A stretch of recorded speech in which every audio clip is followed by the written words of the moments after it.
off my car.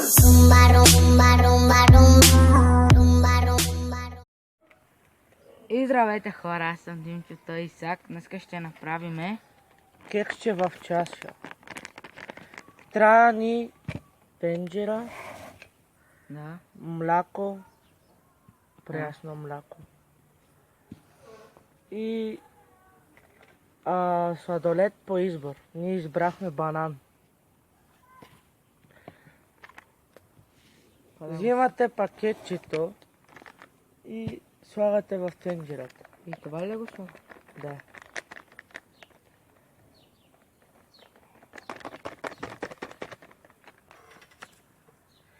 И една лъжичка.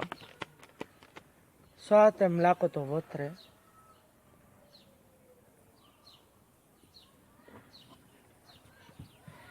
И разбърквате.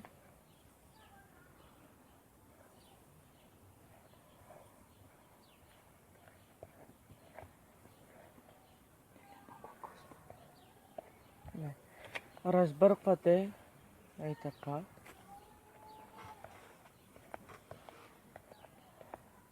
Е така, избър.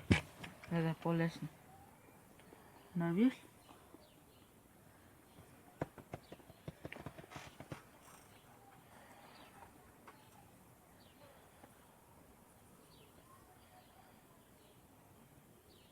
И то и сладолета ли ще хрумне? Какво? Сладолета ли ще хрумне? Не. Горе после да се слагаме. Да стане по-вкусно.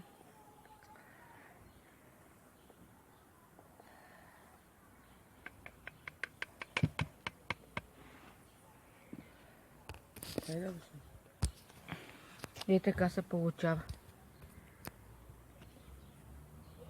Ей така трябва да се получи сместа. Как се получи след 2 минути на микроволнова печка. И сега започваме да украсяваме с сладолет.